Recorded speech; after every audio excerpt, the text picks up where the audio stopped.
Arrendar uma casa é, nos dias que correm, um desafio muito complexo e é um desafio tanto para inquilinos, mas também para senhorios.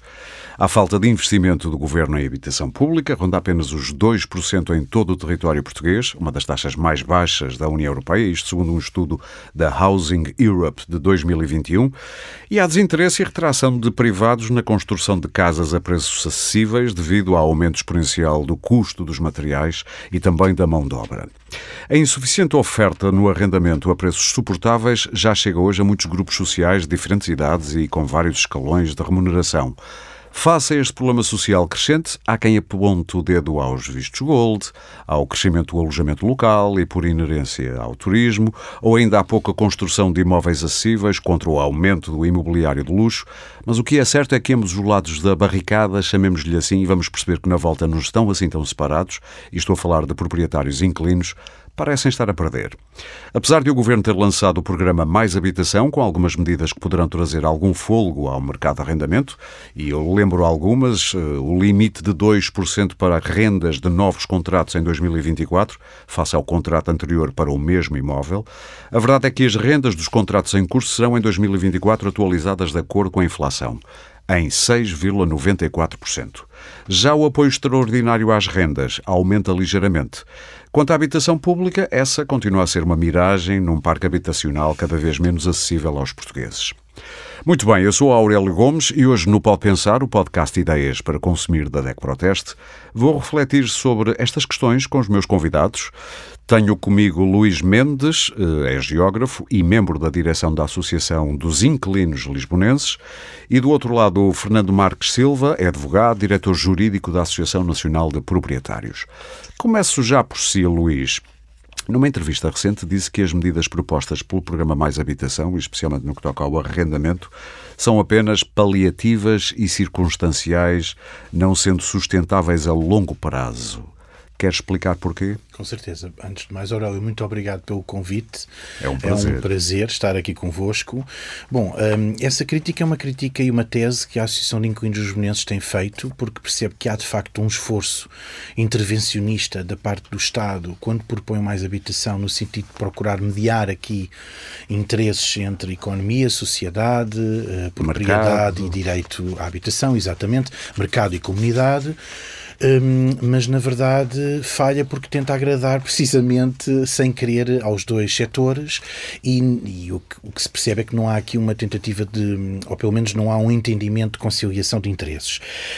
O que nós queremos dizer é que as medidas que são tomadas são medidas, digamos, conjunturais, importantes, a nosso ver são positivas, no sentido em que afinam certos detalhes e desatam alguns nós que são permanentes no mercado de arrendamento, sobretudo em tempo recente, na última década, nós diríamos assim, mas que depois, quando olhamos para a capacidade destas medidas terem digamos, um âmbito mais estrutural, ou seja, no sentido, por exemplo, de regular efetivamente o mercado, de conseguir contribuir de forma definitiva para um aumento da oferta e que por essa via indireta baixe os valores das rendas, não estamos a ver como é que essas medidas podem funcionar. Portanto, a grande crítica... isto são pensos para uma rápidos, situação aguda e não crónica. Exatamente, Aurélio, mas que são medidas importantes no sentido de conseguir, volto a dizer, no prazo de uma legislatura, digamos assim, conseguir desatar alguns nós, mas que não funcionam de uma forma transversal em vários ciclos eleitorais, por exemplo. Por isso é que também dizemos que, para além de serem paliativos, o que é exigido hoje ao nível de medidas ao nível do mercado de arrendamento e da habitação, um espectro mais largo, são medidas estruturais e medidas que funcionem como um acordo de regime ou um pacto de regime. Eu ia dizer isso, era preciso que pelo menos os dois grandes partidos, PS e PSD, se tivessem entendido sobre isso. No mínimo, mas nós quando eu lancei... Mas quando a lei Cristas, que é do tempo de Passos Coelho, é tão criticada por gente do PS, mas depois não mexem na lei... É verdade. Isto é estranho. É verdade. É verdade. Há uma falta, parece-me que há uma falta de vontade política da promulgação de uma nova lei do arrendamento. É claro porquê? Vocês têm uma explicação para isso? Não, eu acho que há interesses, os interesses imobiliários são muito fortes e mexeu-se tanto na lei na última década, portanto é uma lei tão retalhada, a própria Helena Roseta diz que é uma lei cheia de botox, é uma lei que tem 10 anos, mas depois está tão retalhada e tão e aqui o Fernando é jurista, poderá melhor do que ninguém avaliar isso, não é? Opinião, é uma lei que, aliás, nós fizemos um exercício no nosso departamento jurídico, isto é fundamental que estamos aqui a falar, Aurélio, que interessa muito aos proprietários, que é a questão da estabilização legislativa, que também se traduz em estabilização do mercado. E, por exemplo, isso é um argumento que os proprietários e o imobiliário e os senhorios, de uma forma geral, apresentam, e com alguma razão.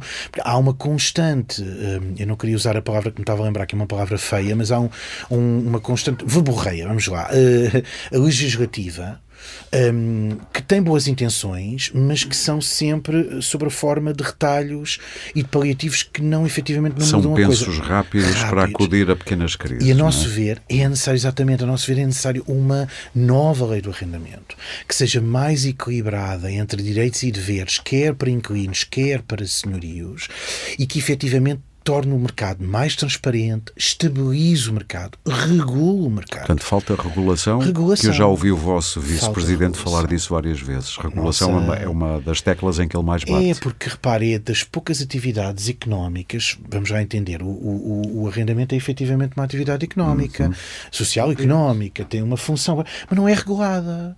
É das poucas atividades que não tem uma entidade reguladora. Até aquilo que nós estamos aqui a fazer é regulado. E, no entanto, o mercado de arrendamento comunicação não social é o que está a dizer. Exatamente. Sim.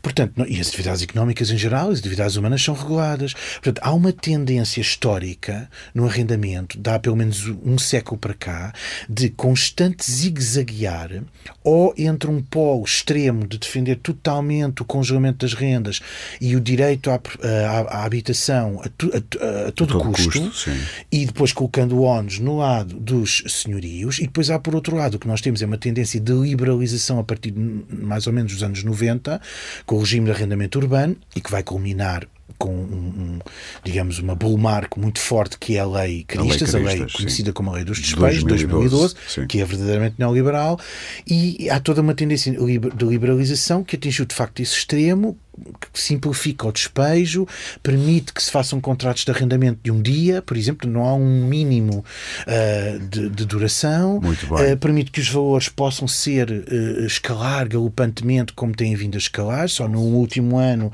subiriam 50%, e portanto deixe-me perguntar-lhe uma coisa. Nova lei. Eu tenho ouvido esse argumento e pergunto-me, como é que no ano passado houve aumentos gigantescos, ou então despejos, se há um travão a isso, porque para o mesmo imóvel, a renda, se eu sou senhorio, termino um contrato e quero lá meter outra pessoa porque quero uma renda maior, eu não posso aumentar a renda mais que 2%, não é? A norma travão que definia era que o que aconteceria era no caso de renovação de contrato. Não é? Portanto, se o contrato fosse renovado, aplicar-se essa norma no sentido de... Não, eu estou a falar de outra coisa. Isso era o aumento da renda... Isso foi o aumento do ano passado. Sim, mas por exemplo, se despejasse um inquilino e depois ia fazer contrato com outro, a renda não poderia ser mais alta 2% do que tinha Exatamente. Antes. A pergunta é, se isto é assim, porque é que houve tantos despejos? O despejo, neste momento, já não está protegido como estava no período da pandemia. Mas os senhorios não iam ganhar muito com isso, porque estavam limitados a um aumento a seguir no próximo contrato a 2%. É verdade, mas a verdade... Estamos a falar de gente que não tem contrato, Não, isso? Estamos a falar isso é uma questão que é a caixa de Pandora, que é o arrendamento informal, que é um buraco negro que ninguém consegue perceber. Aí tudo é possível, não é? Mas eu posso lhe dizer porque é que esse mercado negro funciona. É porque, e o arrendamento informal, porque precisamente o mercado não é regulado. Nós, quando falamos de regulação, não estamos necessariamente a falar de controle de rendas. Estamos a falar de uma regulamentação que se execute de forma efetiva. Mas tem que haver também algumas balizas para as rendas nessa regulamentação, claro. Com certeza, mas aqui atendendo a que o mercado em Portugal não está, por exemplo, afeto a um registro, a uma plataforma, como algo que nós propomos, que é uma tese nossa, que é o RENA, uma espécie de Registro Nacional de Arrendamento, tal como existe para o alojamento local, de forma a tornar transparente. Mas isso não está na autoridade tributária, tem lá os contratos. Mas não é transparente. Ou seja, e como não há capacidade de fiscalização, o mercado informal vigora. Nós já vamos esmiuçar, para usar esta palavra, melhor as medidas, mas isto foi assim o que se chama uma visão da águia sobre o assunto, e agora queria ouvir sobre o mesmo assunto o Fernando Marques da Silva. Aliás, Fernando Marques Silva, para quem já não se lembra do início, é diretor jurídico da Associação Nacional de Proprietários. Como é que olha para estes apoios, para tudo o que se sabe agora do arrendamento por parte do Governo? Boa tarde, Aurélio Gomes, obrigado pelo convite. É com muito gosto que aqui estou. Gostei muito de conhecer o Luís Mendes. É sim, Luís Mendes. Relativamente a esta questão do arrendamento, de facto é uma matéria complexa. Eu começo por dizer que fico contente que o Luís tenha referido, de facto, que esta problemática tem que seguir sempre o mesmo caminho. Não pode haver dois caminhos, um caminho para os senhorios e um caminho para os arrendatários. As duas coisas estão ligadíssimas. As duas coisas estão ligadas. E se um estiver satisfeito, o outro satisfeito está. Portanto, a regulamentação que venha a existir ou a existente, tem que ser interpretada no sentido de que tem que haver benefícios comuns. Este é o ponto de partida para qualquer atividade, seja ela comercial ou não comercial. Vê benefícios? Aí consegue vislumbrar numa eventual regulamentação benefícios para proprietários? O arrendamento urbano, neste momento, deixe-me só dizer isso, é uma manta de retalhos. Nós temos... Era o que dizia o Luís, sim. E nisso temos que concordar. Há normas para arrendamentos dos anos 30 e 40 do século passado. Há normas para arrendamentos a partir dos anos 90 habitacionais, 95 não habitacionais. Há normas para arrendamentos após 2006, a altura em que surgiu o contrato de arrendamento a termo pela mão, curiosamente, do então Ministro da Justiça, atual Primeiro-Ministro missionário. Sim. Que agora voltou atrás em toda a matéria legislativa quando teve o apoio do Bloco de Esquerda e do Partido Comunista, curiosamente, colocou novamente um freio em todos os contratos antigos. Portanto, vocês estão a torcer para que não haja uma nova geringonça nas próximas eleições. Isto é de uma complicação tal que isto é preciso tirar um curso superior, não é de direito, só de arrendamento. É terrível. Porque não é fácil dar uma resposta sobre o arrendamento. Eu sei, porque eu tive que preparar esta conversa. Não é fácil. E para quem vem de fora, por muito espírito jornalístico que tenha, isto é um... Como é que se diz? É um labirinto. É esta questão. Vamos ver. Agora, a nova publicação. Eu estou de acordo com o que diz o Luís. Esta nova lei que saiu é uma lei abstrata. De certa forma, é uma lei abstrata. Porquê? Porque, em termos concretos, é inaplicável na sua maioria, na sua extensa maioria. Mas está a falar de todo o programa Mais Habitação? Programa Mais Habitação. Ou está a falar do arrendamento especificamente? Não, do programa Mais Habitação, exigindo-nos agora mais a esta questão em particular. Relativamente à questão do Mais Habitação, se nós formos esmiuçar ponto a ponto os vários itens que essa lei está a pretender delimitar, vamos verificar que na sua maioria são inaplicáveis. E eu dou um exemplo. Sim. Um exemplo é aquela questão das casas de volutas. Sim. Podemos ler mais tarde, mas alguém acredita que uma pessoa tem uma casa de voluta sem contratos de água nem de luz durante 2 ou 3 anos, para depois o Estado tomar conta dela e arrendá-la? E o Estado tem capacidade para fazer isso? E como é que vai descobrir isso? Isto é uma panaceia, isto não é possível. Nem há gente suficiente para fazer Agora isso. dou-lhe outro exemplo. Era preciso colaboração das câmaras e muitas provavelmente não estão interessadas. Lisboa e Porto já disseram que não vão entrar nesse comboio. O Iru poderia ser, mas toda a gente sabe como é que funciona. Lisboa e Porto já disseram não vamos entrar nesse comboio. Claro. Portanto, a lei ou é geral e abstrata e aplica-se a todos os cidadãos portugueses, ou então a lei não tem valor, não mas voltemos ao arrendamento. Arrendamento. Outra coisa, os 2% de aumento. Imagina, o Aurélio que tem uma casa, arrenda uma casa a um arrendatário qualquer, vai ver a casa e a casa tem lá danos. Isto acontece tão frequentemente que é mesmo frequente. Em que vai ter que gastar lá 10, 15, 20 mil euros para reparar a casa. Eu dou um exemplo. Aqui há uns tempos um amigo que é proprietário, quando saiu um inquilino, que acabou o contrato, ele foi ver a casa, nem puxadores as portas tinham.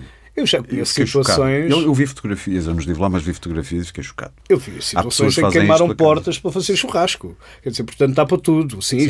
Já vi. Quero acreditar que não são a maioria. Mas repara, gasta lá 15 mil euros. Gasta lá 15 mil euros, que sejam 5. Depois não pode arrendar a casa após as obras onde gastou esse dinheiro todo. Para refletir o gasto que teve. Por mais do que 2%. Isto não obstante o mercado lhe dizer assim, olha, você pode arrendar por mais do que 10%. Não posso porque o Governo não me permite.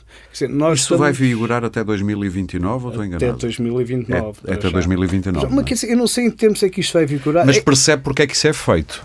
É para tentar evitar que mais pessoas sejam despejadas, porque não há uma grande vantagem para o senhorio estar a deitar fora para só poder depois aumentar a renda 2%. No meu ponto de vista, há duas questões fulcrais sobre o rendimento. Importa de uma vez por todas resolver o problema dos contratos anteriores a 1990.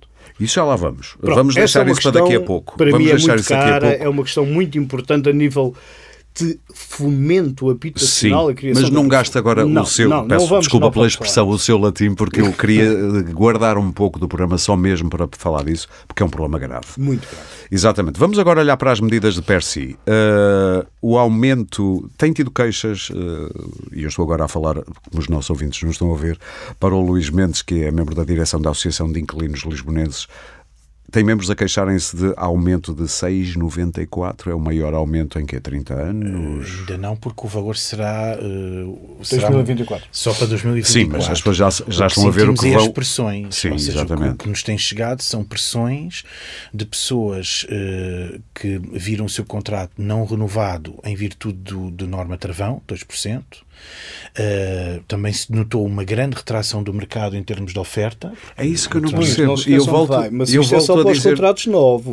contratos novos, porque os antigos não têm nenhuma aplicação desse montante. Era isso que eu ia dizer. Claro, os contratos novos, se for um contrato de 1.000 euros, os 7%, 6% e qualquer coisa, não têm uma expressão, acompanham a inflação. Sim. Mais nada. Sim.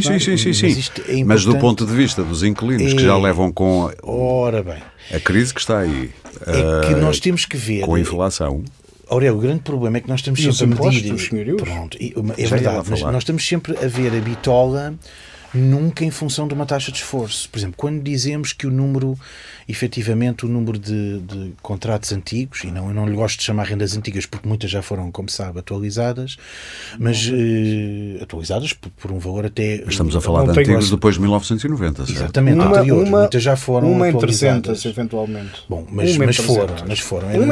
Mas estamos a falar depois de 1990, não é antes. Portanto, os contratos está a falar antigos... Espera aí. Está a falar de que rendas quando fala de contratos antigos? Anteriores a 1990. Ok. Mas algumas sofreram atualização. Entretanto, não há atualização ao valor de mercado, mas uma atualização. Posso até dar um caso que conheço bem. Simbólica. Tudo bem, mas é que o simbólico é para o lado do proprietário. Ou seja, eu tenho quando nós olhamos para o poder de compra dos inquilinos e as taxas de esforço, nós temos 2 estudos neste momento científicos e estamos também a fazer, não podemos agora divulgar porque ainda não estão divulgados, mas são de 2 escolas importantes de economia e sociedade do país, públicas, muito importantes, e que nos demonstram que a taxa de esforço nas rendas antigas ronda os 40% a 50%. Ou seja, ultrapassa aquilo que internacionalmente é dito como uma média recomendada de 35%, um terço, 30%. Como referência, os apoios do Estado é para 35%. Esforços acima de 35%, até 35%. Esse estudo, digamos, um deles tem uma amostra representativa, está-nos precisamente a dar uma indicação muito clara, é que quando falamos dos contratos antigos, ainda que estejamos a falar de rendas muito baixas, em comparação com aquilo que seria o valor de mercado, nós não podemos, o nosso termo de referência não pode ser o valor de mercado. Tem que ser o rendimento das famílias e dos inquilinos. Mas sim, temos que implicar o Estado nessa equação. Com certeza, exatamente. E nós estamos Estado, favoráveis a isso. Nós já vamos falar disso. Por isso é que eu não queria resvalar já para os contratos antes de 1990, até porque nós estamos a gravar, curiosamente, num dia em que o estudo do IRU saiu e que prevê algumas, pelo menos três medidas de compensação para proprietários. Da relevância dos números. Sim, mas eu queria ainda falar um bocadinho e depois guardamos-nos para os contratos, porque eu acho que isso é uma área que neste momento tem que ser resolvida, mas que não é o que está nas notícias. Quem nos está a ouvir, a maior parte das pessoas que nos estará a ouvir, eu imagino, que sejam afetadas, do mercado de arrendamento, sejam afetadas por estas medidas. Já me disse que já sentiu por parte de alguns associados pressão no sentido, isto é difícil, vai ser difícil. É isso? Sentem que o aumento da renda vai ser grande? O contrato provavelmente não vai ser renovado. Pronto, essa é também Porquê? não têm interesse. Os senhorios não têm interesse. Mesmo com um aumento de 6,94? Sim, mas mesmo com um aumento de 6,94. E a muitos nem aumentarão 6,94. A lei proíbe que não se renove. É curioso. Ouça, a lei é que isso nós que eu também não estou a perceber. Nós temos uma lei para os senhorios e uma lei para os arrendatários. Os arrendatários têm uma liberdade total e os senhorios estão amordaçados. Sim. Desde que o façam dentro daquele desde período. 2019, desde 2019, que nós temos... Falta de pagamento de rendas. Explicam-se por aí. É possível, também acredito. E eu juntaria gente sem contrato. E gente sem contrato, mas a volta... Porque quem tem contrato não interessa muito a um senhorio. É o que estávamos a dizer há pouco. É uma atividade de alto risco ser senhorio neste momento. Alto risco. Tirar uma pessoa de casa, tirar uma pessoa que não paga renda de casa, pode demorar 2 ou 3 anos. Ou mais. Voltando aos apoios. E agora, e os apoios? Período. Qual é a vossa avaliação? Destes apoios. Foi um fenómeno novo. A nossa posição é uma posição positiva, mas voltamos a dizer que é insuficiente. Deixe-me só lembrar que é pessoas que estão até ao 6º escalão do IRS e que têm uma taxa de esforço superior a 35%. Exatamente. Essas são elegíveis para o apoio do Estado. E isso é importante, ou seja, para nós é uma medida importantíssima. A questão é que esses apoios, o que nós estamos a ver é que o apoio vai até aos 4,94%. Ou seja, há um aumento de 2%. Ora bem. Portanto, o resto é pago pelo inquilino. Pronto. E num contexto constante de aumento galopante, as pessoas estão numa situação já muito aflitiva, do ponto de vista não só resultado da crise pandémica, mas também da crise inflacionária recente. O que é que vocês gostariam que o governo tivesse feito? Na verdade, o governo, deixe-me dizer, na verdade, o governo executou em parte aquilo que nós pedimos, porque nós chegámos a um ponto da discussão que nós sempre advogámos na comunicação social 0%. Portanto, uma norma de 0% é impossível, os inquilinos não suportam mais ou menos. Os que estão neste critério do 6º do discriminação brutal. Não, mas deixe-me concluir. É uma discriminação brutal. Sim, mas deveria ser o Estado a cobrir. Deveria entrar e cobrir o remanescente. Porque o Estado, efetivamente... Ou seja, em vez de dar um apoio de 4%, era de 6,94%. Por exemplo, mas deixe-me só dizer... O Estado nunca iria entrar agora, neste momento. Estamos numa situação... Nunca entrou. Mas também há muito tempo que não tínhamos de inflação, para aí há quase 30 anos, como foi o ano passado, ou há 2 anos, quase 10%. O Estado entrou através do prejuízo de terceiros com a norma travão de 2022. E agora simplesmente repousa a legalidade. O arrendamento, como qualquer outra coisa, está sujeito à inflação, porque também os senhorios compram comida, também compram carros. O problema é que os salários nem todos subiram no valor da inflação. Pronto, mas sei os senhorios e tu. Mas o que me está a dizer o Luís, pelo que eu percebi, não era à custa dos senhorios que este apoio devia ser feito, era o Estado. Mas isso concordo. É difícil, porque este governo nunca teve a postura nesse sentido. Fernando, mas deixe-me dizer, porque eu estive sempre nas audiências e se calhar tinha aqui informação privilegiada. Com a ministra? Estive com a arquiteta Helena Roseta e sei bem o que é que o governo pensa relativamente a esta matéria. Mas deixa-me dizer, o Estado foi confrontado, a norma travão teve efeitos perniciosos brutais. O ano passado. Houve uma retração muito grande da oferta. Houve muita gente a passar imóveis para outro mercado. Ora bem, e isso compreende-se à luz do cenário que o Fernando já E o governo percebeu isso? O governo percebeu. E foi aí que a Associação de Inquilinos também percebeu, então nós colocamos isto do vosso lado. O governo tem a batata quente nas mãos, porque não vão ser os inquilinos a dizer e a definir qual é o coeficiente de atualização. Para nós, o mínimo possível. Se o Estado quer aplacar esta necessidade de aplacar a versão e o prejuízo dos senhorios, que o faça, mas que dê todos os apoios necessários a que o inquilinato consiga suportar este aumento. É um aumento de 2%, que não é expressivo, portanto até respeita de certa forma uma possível norma travão que fosse criada, não é? E nós estamos satisfeitos, mas achamos que as medidas são sempre, voltamos a dizer, são sempre insuficientes. Falta pensamento estratégico e falta pensamento político a longo prazo no arrendamento. Fernando, uma avaliação das medidas agora do ponto de vista dos inquilinos. Por exemplo, estão satisfeitos com... Dos proprietários. Sim, tem toda a razão. Eu estava a pensar bem e disse mal, dos proprietários.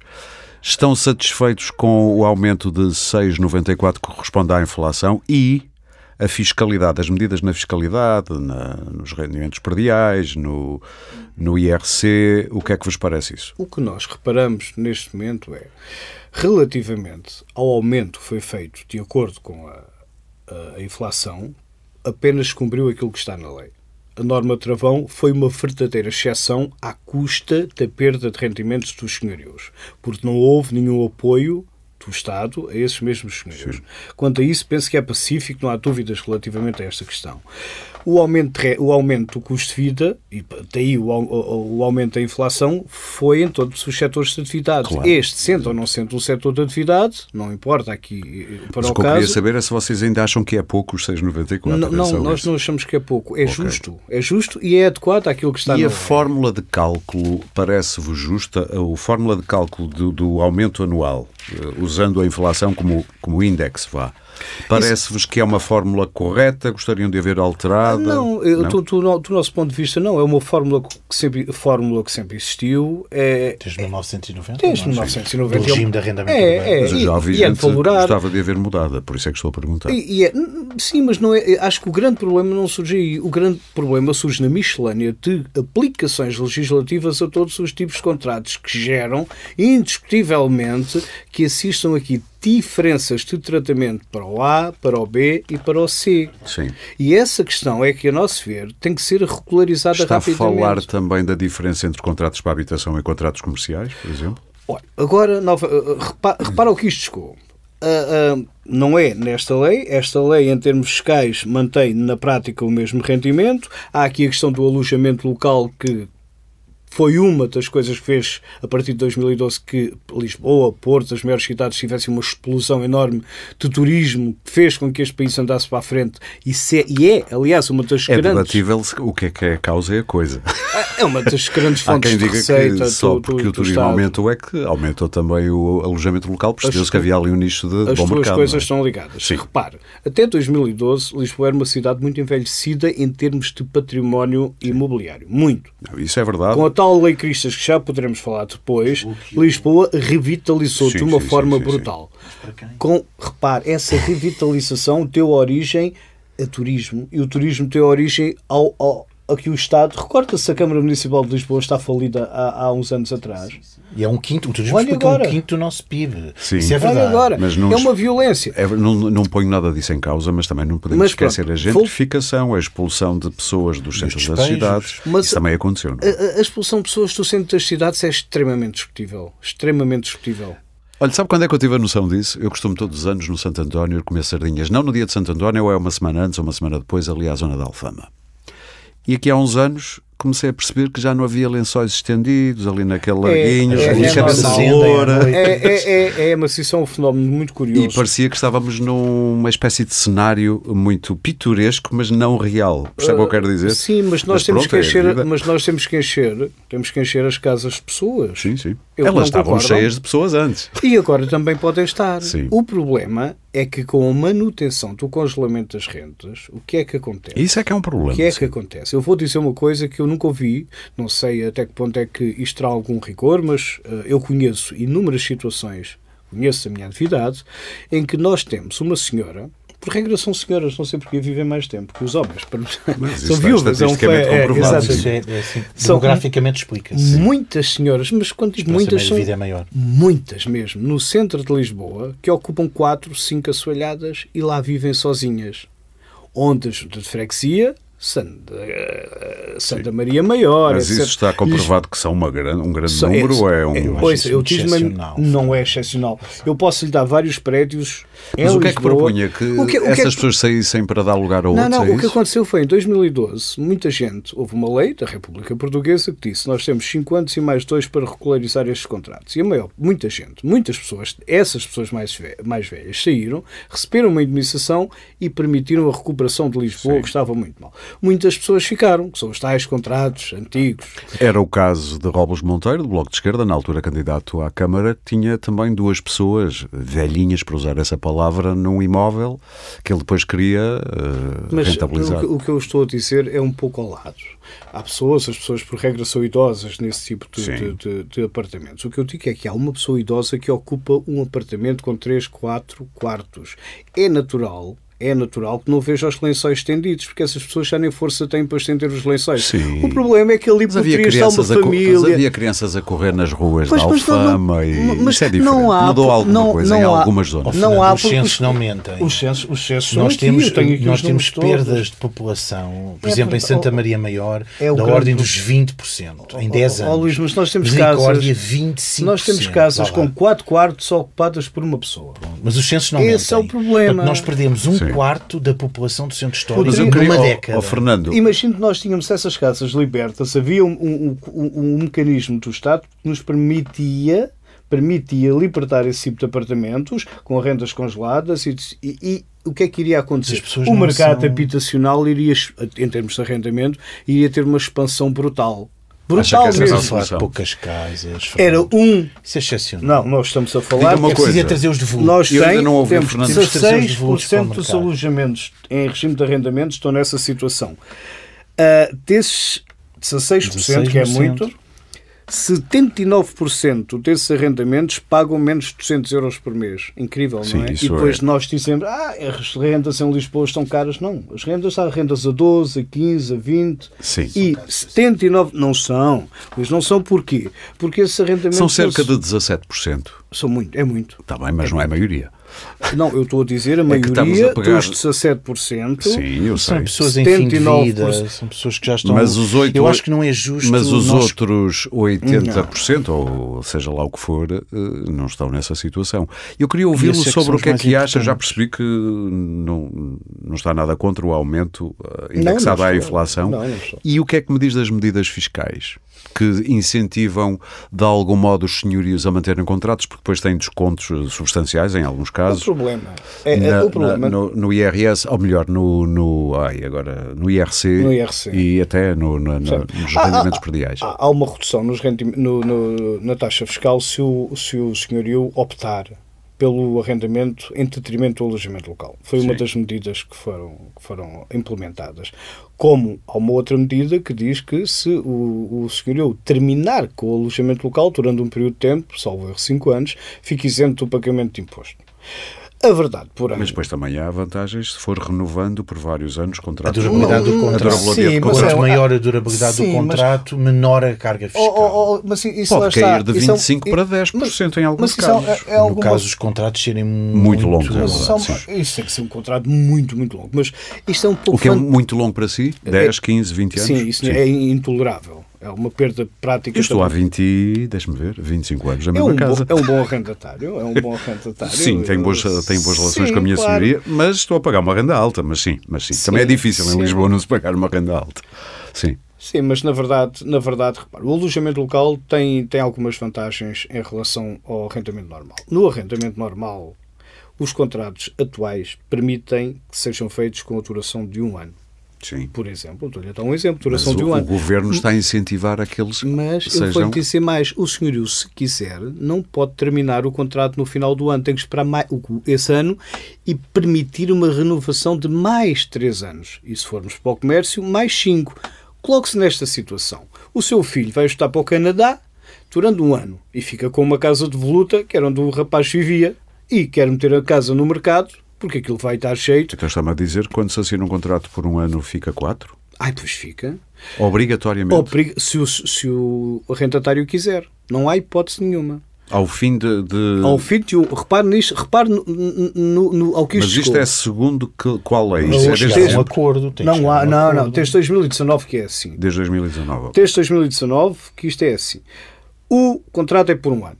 Esse ano só vincula o senhorio, não vincula ao arrendatário. O arrendatário, findo o ano... Pode-se ir embora, se lhe apetecer. Pode-se ir embora se apetecer. Mas o senhorio beneficiando não pode... dos prazos de pré-aviso, etc. O senhorio chegar lá e diz, olha, o meu filho, tal, que foi para o Canadá, agora precisa da casa porque já voltou, só lá teve 1 ano, eu arrendei durante esse ano, o senhor tem que sair. Não, amigo, eu agora aqui vou ficar mais 3 anos.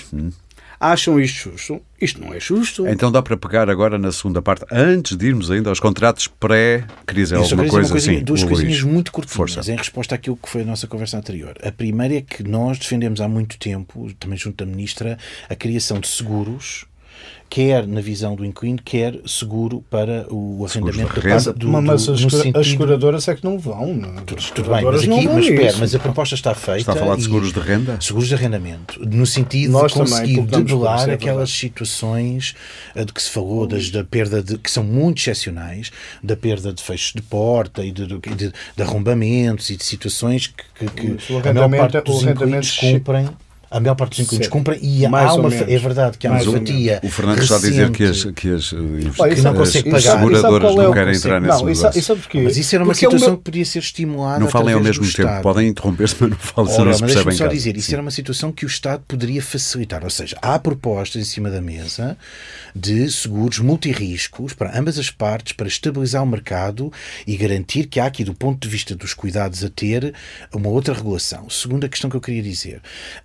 Parece-nos que é muito positiva a ideia da durabilidade do contrato, fazer variar a carga fiscal, mas há aqui uma medida que nós também há muito que pugnamos junto da Sra. Ministra e do Ministério que nunca avançou. Para incentivar a durabilidade? E não só, para incentivar uma justiça fiscal até entre os proprietários. Porque qual é a diferença entre um proprietário que tem uma casa um locado de 50 metros quadrados em Alfama e arrenda por 1.500 euros e um que tem um locado de 100 metros quadrados em Benfica e arrenda por 700 ou por 1.000? A diferença é substancial em termos de valor de renda.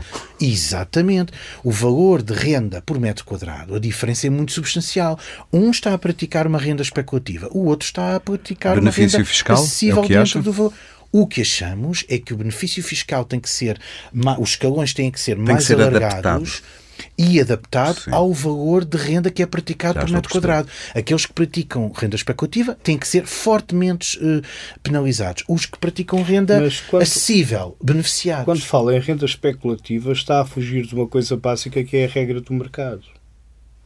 Qual é o mal? Eu não sei o que é melhor. É viver em Benfica em 100 metros quadrados ou em Alfama em 50? Eu prefiro morar em Benfica. Se alguém se quer sujeitar a morar em Alfama a pagar esse preço, então o mercado está a funcionar. O Fernando está-me a dizer que é contra a ideia de regulação do mercado, como no início o Luís falava? Todas as relações contratuais existentes têm que ser reguladas. Não pode haver nada que não seja regulado. Mas o que está a dizer é que o mercado a funcionar é que deve... O que está no fundo a dizer é que o mercado a funcionar é que dita o preço da renda. Deve ser só isso. O que eu não acredito e não acho saudável é haver diferenciações na aplicação de questões de natureza fiscal em função da localização, da tipologia do arrendado. Isso é que eu discordo. Eu não disse isso. Os dois critérios que o Fernando disse passam ao lado do que eu disse. Eu disse que o valor da carga fiscal deve ser definido pelo valor de renda que é praticado por metro quadrado. Não em termos de tipologia, nem localização, nem condições habitacionais. Luís, se me falar no valor da renda, olhe para o IRS e o que é que acontece com o IRS? É taxado em função do rendimento. O que é que acontece aos 28% ou 25% agora da taxa liberatória do arrendamento? É englobada no IRS. Portanto, o valor está lá. Os tais 1.500, os tais 1.700, eles estão a ser taxados já em 7 IRS. Portanto, não pode criar uma coisa específica que, por si própria, já está a ser especificada no âmbito do IRS. Vamos ter que avançar. Já temos uma ideia muito panorâmica e também um bocadinho fina da vossa posição em relação a estas medidas sobre o arrendamento. Queria, finalmente, vamos falar de provavelmente outras coisas, mas finalmente falar dos contratos antes de 1990, que até hoje, há poucas horas, nós estamos a gravar isto. Que dia é hoje? 21 de novembro, por aí. E acabou de sair o estudo do IRU, o Instituto...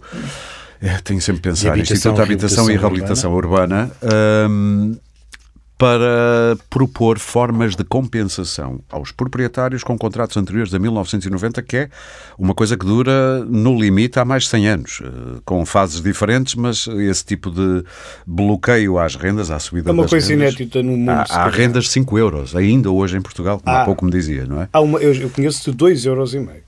2,5 €. Isto é muito raro, porque muito raro, o valor que o estudo apresenta das rendas antigas ronda os 137, 140 euros. Mas há muitas rendas, 70 euros, 80 euros. É verdade.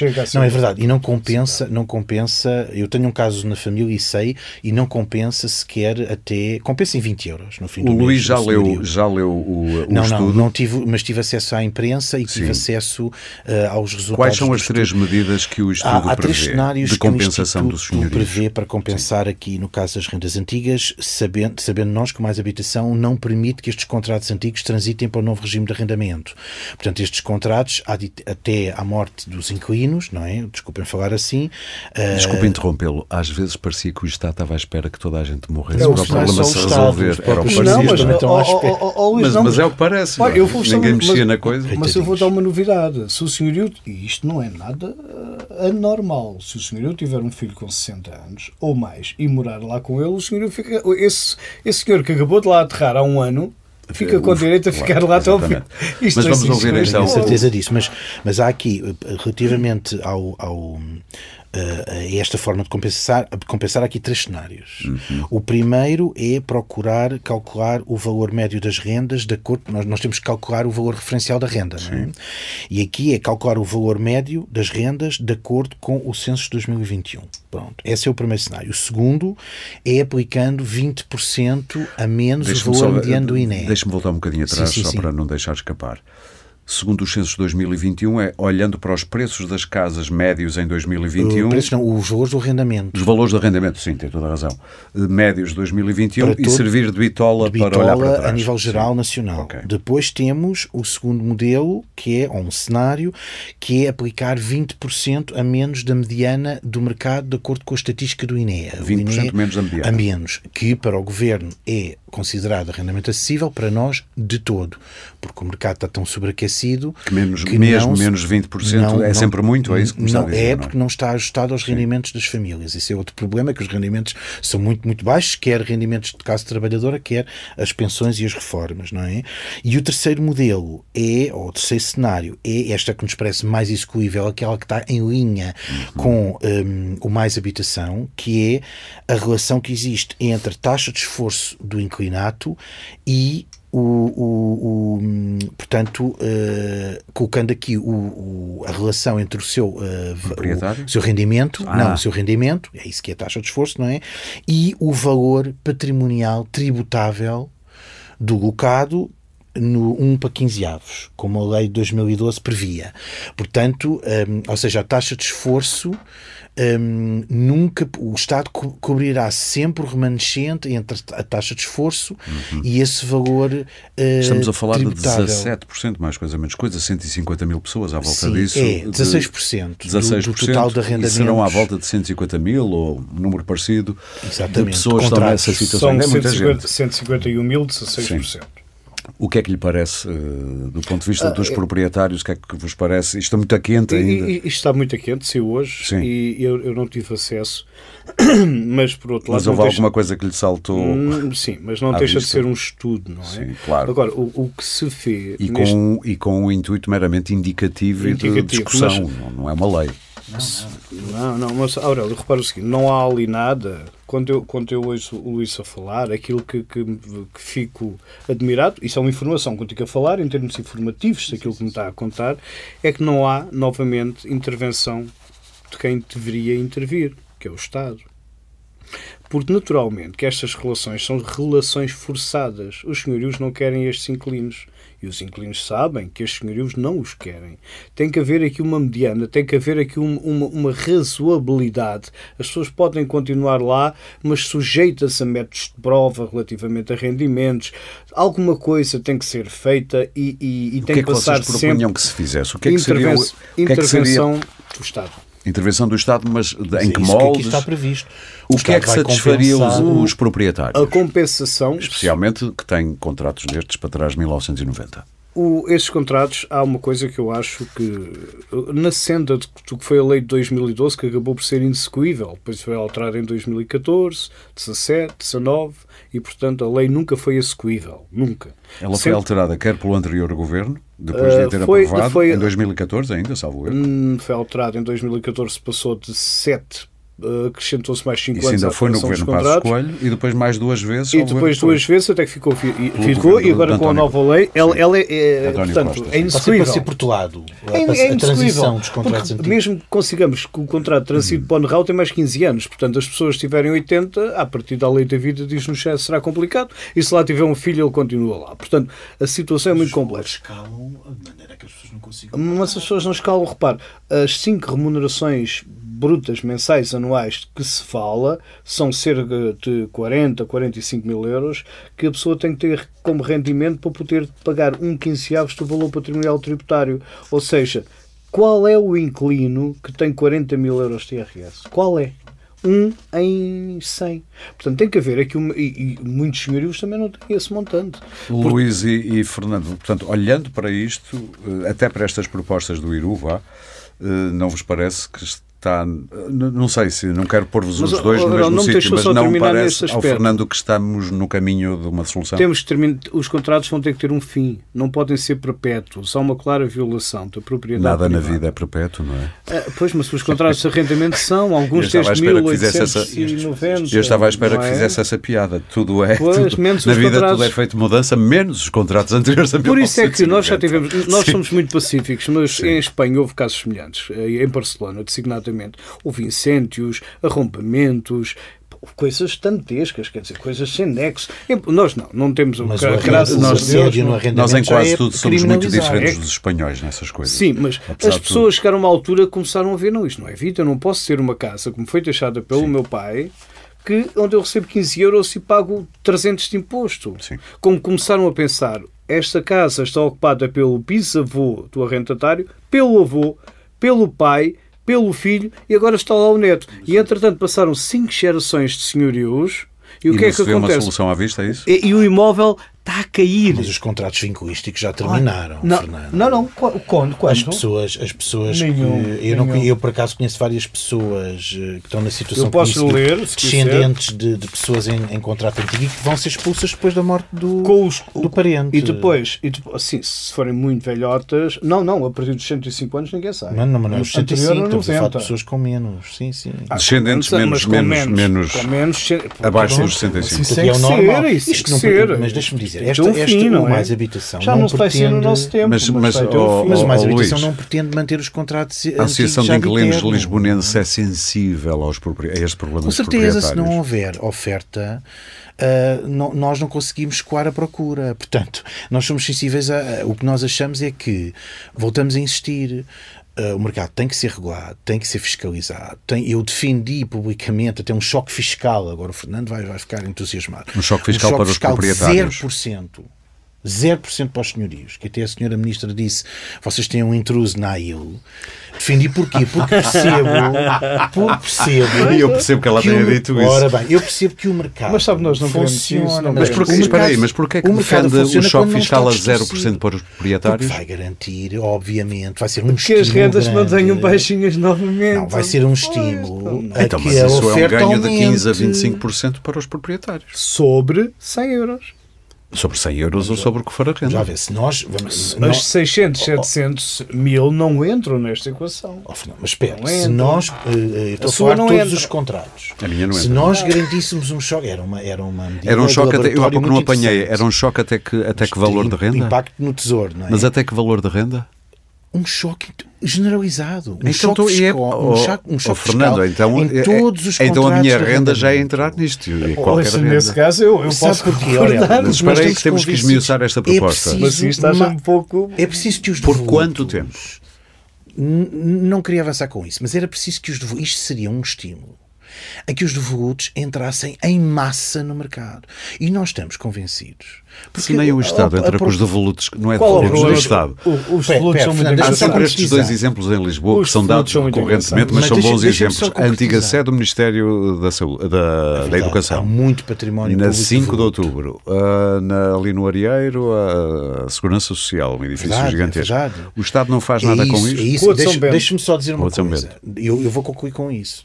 Nós estamos convencidos que se os devolutos, privados, públicos, mas já vamos à questão do Estado, efetivamente fossem mobilizados, muito mais oferta teríamos no mercado e os preços baixariam drasticamente. Eu recordo que 3 mil com unidades... esse choque fiscal, sim, acha que teria esse sim. efeito? Sim. Vamos ver, 3 mil, só durante a pandemia, 3 mil unidades de alojamento local migraram para o arrendamento.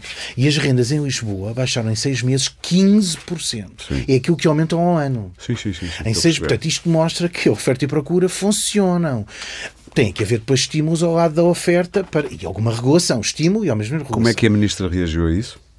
Não, foi com esta piada. Eu sei que foi uma piada, mas sentiu abertura para isso? Não. Não, claro que não. Do ponto de vista da economia pública não há sequer... Isto é completamente utópico, mas deixa-me só dizer, isto é completamente utópico. Agora, eu estou de acordo com a ideia que coloca que o Estado tem que efetivamente arrumar a casa. Estamos a falar de casa. E tem que construir mais.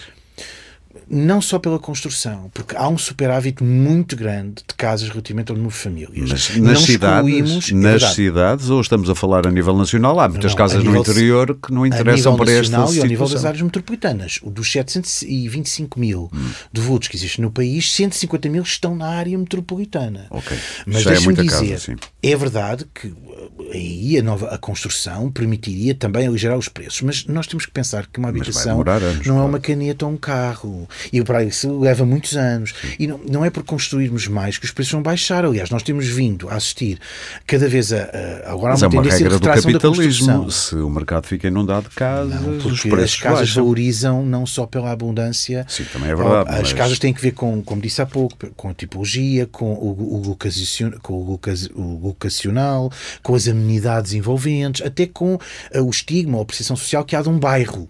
Sim. E isso afeta drasticamente o valor. Mas deixa-me dizer, o Estado devia ser, para terminar, o Estado devia ser o primeiro a mobilizar o seu património público devoluto, cumprindo a lei de 2020, que prevê um cadastro e um inventário, porque há muito mais do que os 4 mil ou 5 mil devolutos que têm vindo a lume, não é? Sim.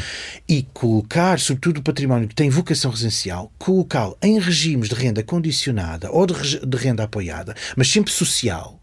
E, de certa forma, aliviaria uma grande parte dos proprietários dos senhorios que têm, e isso nós reconhecemos, ao longo dos últimos anos, acarretado o ónus social desta má política da renda. Já vou ouvi-lo, só precisamos de mais Estado. Já vou ouvi-lo. Fernando, só uma dúvida.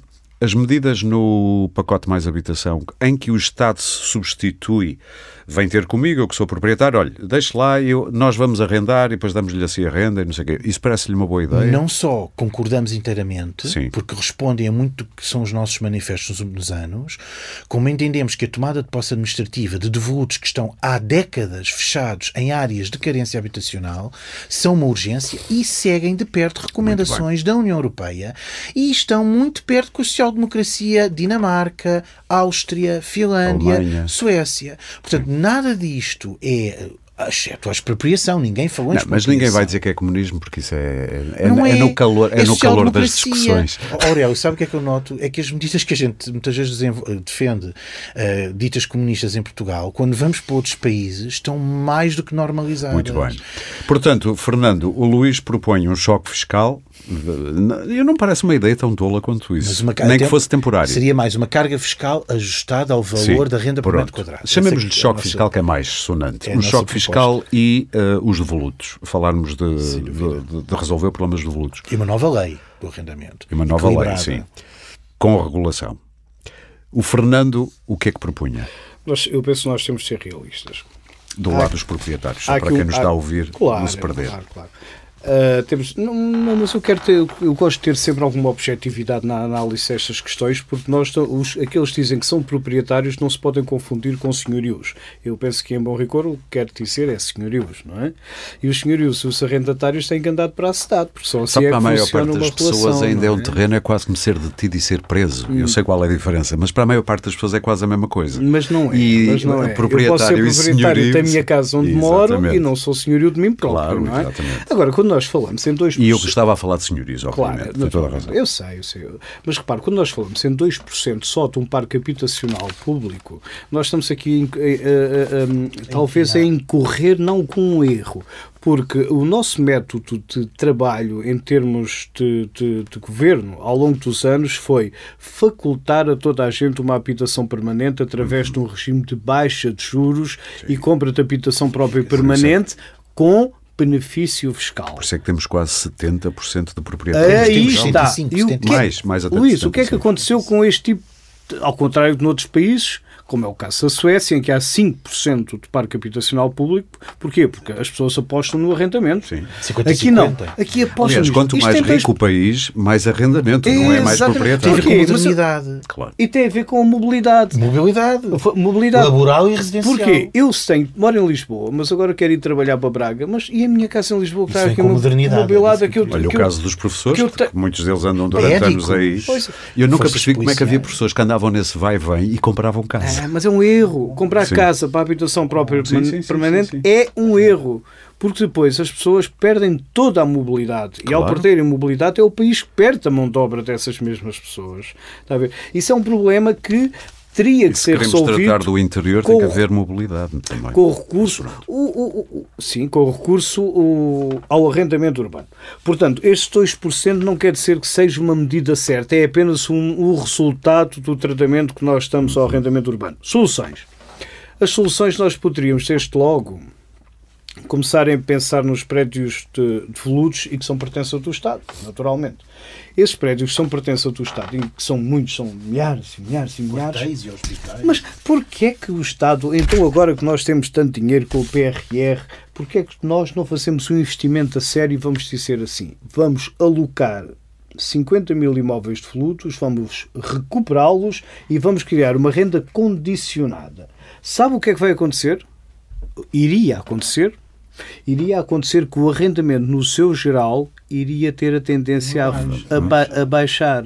Ou seja, a intervenção do Estado, não deveria ser tanto no âmbito da injeção de capital, direto, mas mais no meio laboral. Ou seja, o próprio Estado, criando casas, criando meios e criando um mercado habitacional de arrendamento concorrencial com o privado. Mas não há uma fatia do PRR alocada ao Pronto, mas neste momento os obstáculos são muito grandes. Neste momento o que se diz é que a É que às situação vezes falamos do PRR como se fosse ali um cofre onde vamos buscar dinheiro e o dinheiro vem todo Agora dirigido já para projetos. Nós costumamos Sim, queixar. não mas é para onde a temos, gente quer especificamente. O que está Sim. previsto é que é uma situação premente, mas não está desbloqueada.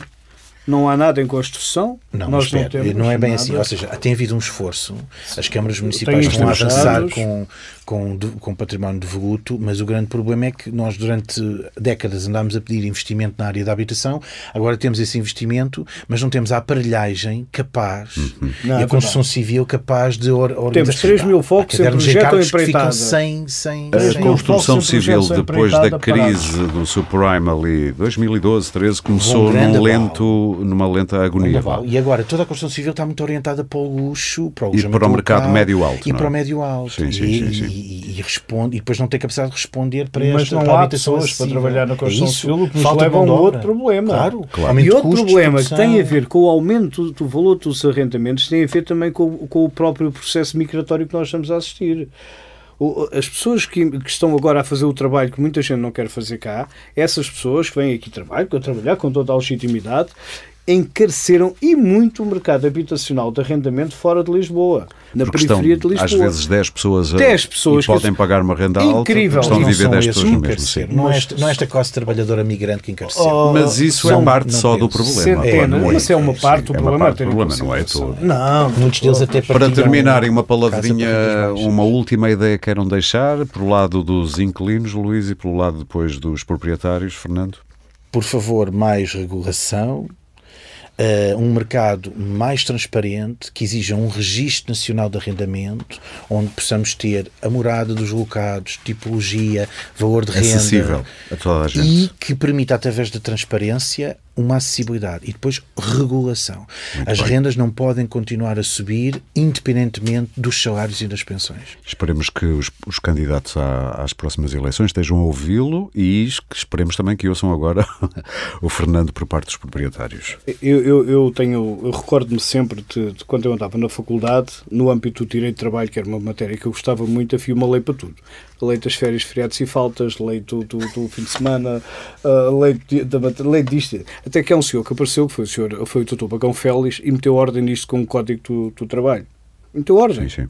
Então hoje sofre alterações, mas ele está a funcionar. E aqui devia de ser a mesma coisa. O arrendamento devia de ser alvo de uma simplificação e de uma legislação pura e objetiva que delimitasse as diferentes questões que são abordadas, mas de forma a que nós percebêssemos onde andamos, porque eu acho que há um problema muito grave com o arrendamento neste momento em termos legislativos. Quero agradecer aos dois, muito obrigado, porque deu para perceber que afinal não estão em mundos tão opostos como muita gente pode imaginar. Proprietários e inquilinos devem estar ali a lutar, sei lá, como cães e gatos, e afinal não.